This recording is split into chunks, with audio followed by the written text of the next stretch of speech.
Have you ever stopped to think about your refrigerator? It's a box that sits in your warm kitchen, plugged into a wall, yet somehow it creates a pocket of icy cold air inside.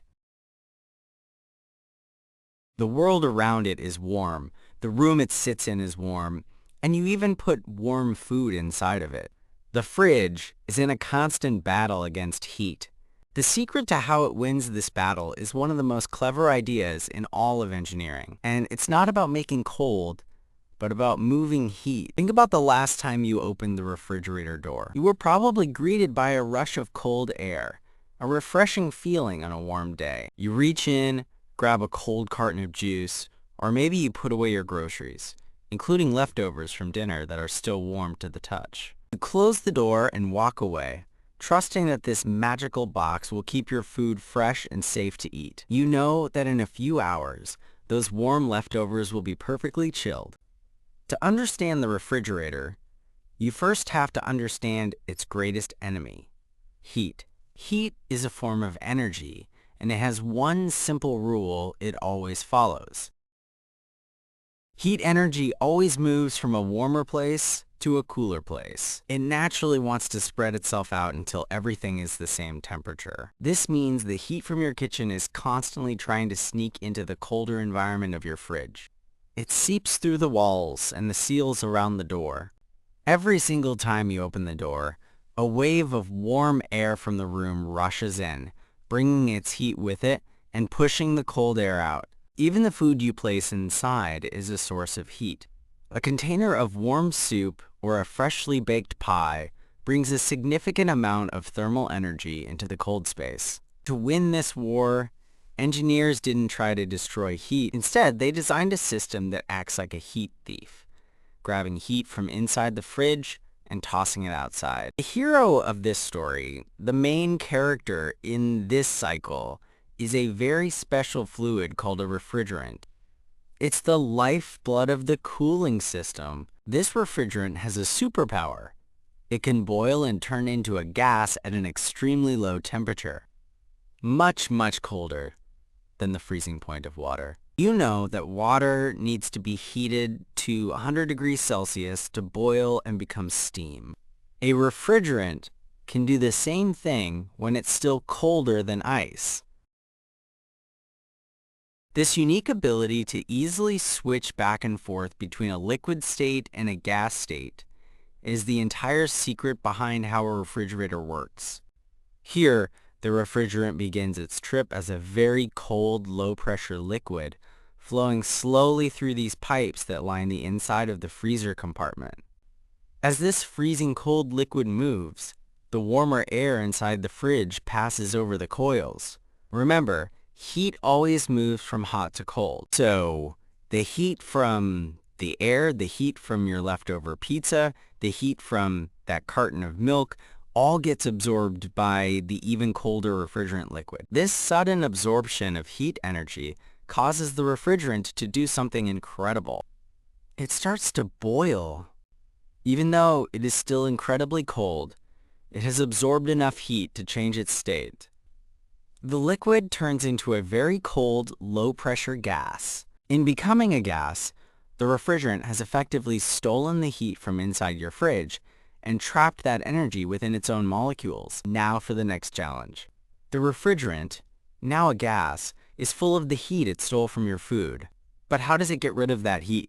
To do this, the gas is pulled out of the evaporator coils and sent to the engine of the whole system, the compressor. This is the source of the low humming sound you hear your fridge make. The compressor is essentially a powerful electric pump. Its one and only job is to squeeze the refrigerant gas, forcing its molecules closer and closer together. Physics teaches us that when you compress any gas, you drastically increase its pressure. And as a direct result, you also drastically increase its temperature. Think about using a hand pump to inflate a bicycle tire. After a few minutes of pumping, the barrel of the pump gets noticeably warm. You are feeling the effect of compressed air. All the heat that was gently absorbed from inside the fridge is now concentrated, making the refrigerant much hotter than it was before. In fact, The gas is now significantly hotter than the air in your kitchen. This is a crucial detail for the next step in our journey. This hot, high-pressure gas now leaves the compressor and flows into a second set of coils, known as the condenser coils. On most refrigerators, these coils are located on the back or run along the bottom of the unit. If you've ever touched the back of a running fridge, you know these coils can feel quite warm. This warmth is no accident. Because the gas flowing inside these pipes is now much hotter than the room, the heat energy naturally flows outward. As the refrigerant gas loses all this heat to the outside world, it begins to cool down significantly. And as it cools, it undergoes another transformation. It does the exact opposite of what happened inside the fridge. It condenses. The superhot gas turns back into a warm, high-pressure liquid. It has successfully completed its mission of dumping the stolen heat. So that gentle warmth you feel coming from the back of your refrigerator is literally the heat that the system has pumped out of your groceries. The refrigerator is acting as a heat mover, taking thermal energy from the inside and releasing it into your kitchen. We are now very close to completing the loop. The refrigerant is a warm liquid, but it is still under very high pressure from its trip through the compressor.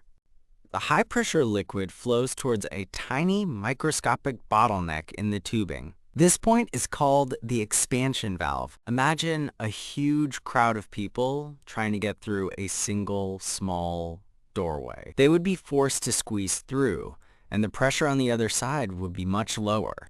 As the liquid refrigerant is forced through this incredibly narrow opening, its pressure drops suddenly and dramatically. This rapid drop in pressure causes an amazing phenomenon known as evaporative cooling. The liquid instantly becomes intensely, shockingly cold. This is the same principle that makes an aerosol spray can feel cold when you use it.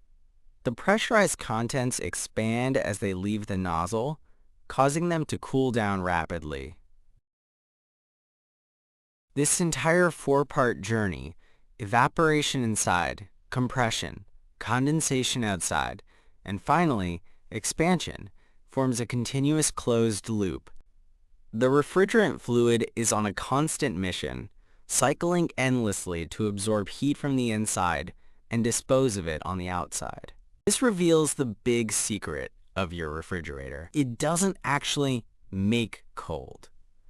In physics, cold is not a substance you can create. Cold is simply the absence of heat.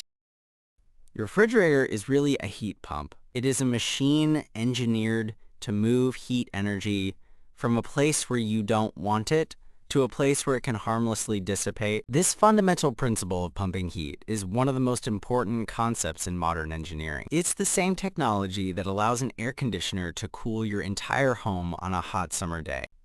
Amazingly, the system can even be run in reverse. Heat pumps used for home heating work by stealing trace amounts of heat from the cold winter air outside and pumping it into your house to keep you warm. So the next time you open that refrigerator door for a cold drink, remember the invisible journey happening in its pipes, a clever cycle that proves science is coolest when it's moving heat.